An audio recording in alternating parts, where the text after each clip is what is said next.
শুরু হচ্ছে ঝড় বজ্রপাত। আপনি অবশ্যই যেসব এলাকায় বজ্রপাত হয় এবং ঝড় হয়, মেঘের শব্দ হয়, সেসব অঞ্চলে অন্তত ছাদে থাকবেন না কেউ। এটা মালবেরি গাছ, দেখছেন ওর স্টাইল। ওকে ডানাগুলো নিচের দিকে বেঁধে দিচ্ছি, ওর নিচের ডানাগুলো বড় হবে এবং এখান থেকে নতুন করে কুশি বের হবে।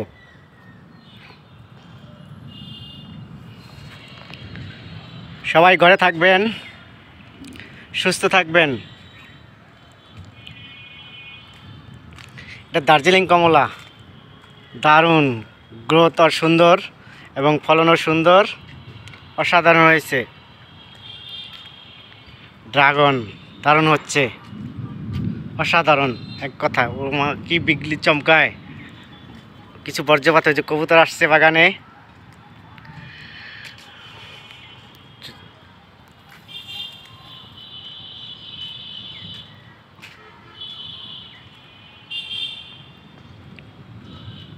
এটা M8, দারুণ ফলন হয়েছে।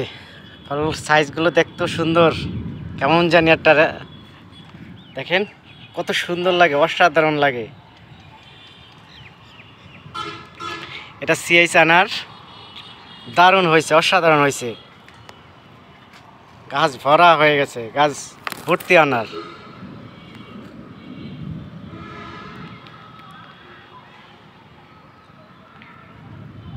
একটা খেজুর গাছ দেখেন, চারাগুলো কত বড় হয়ে যাচ্ছে। বড় হইলেই ঝামেলা, কুরিয়ার করতে ঝামেলা। খেজুর গাছটা বড় হয়েছে, অনেক দিন হয়েছে খেজুর গাছের, অনেক বয়স হয়েছে। ওর মাটি লাগবে, লাগবে, কিছুই দিই না, এভাবেই থাক, আরও বড় হোক। তারপর যখন ফলন হবে, কাছাকাছি যাবে, তখন ওকে আবার নতুন করে রিপোর্ট করব। এটাও CH আনার, অসাধারণ হয়েছে, বলার বাইরে কি পরিমাণ হয়েছে। ওটা তো হয়েছে আর কি, প্রত্যেকটা গাছেই আনার হয়েছে, CH হোক, অস্ট্রেলিয়ান হোক, থাই হোক এবং মৃদুলা হোক, যাই হোক, প্রত্যেকটা গাছে সুন্দরভাবে আনার হয়েছে এবং দারুণ হয়েছে। এই যে একটা ফুল ফুটবে, অসাধারণ তার কালার, দেখলেই খেতে মন চায়। এটাও CH আনার, প্রচুর হয়েছে, প্রচুর হয়েছে। দেখেন কী ধরনের বজ্রপাত হয়, দেখলেই বোঝা যায়। তবে এখন ছাদে না থাকাই বেটার, কারণ ঝড়টা এদিকে আসবে, আস্তে আস্তে কাছাকাছি চলে আসতেছে।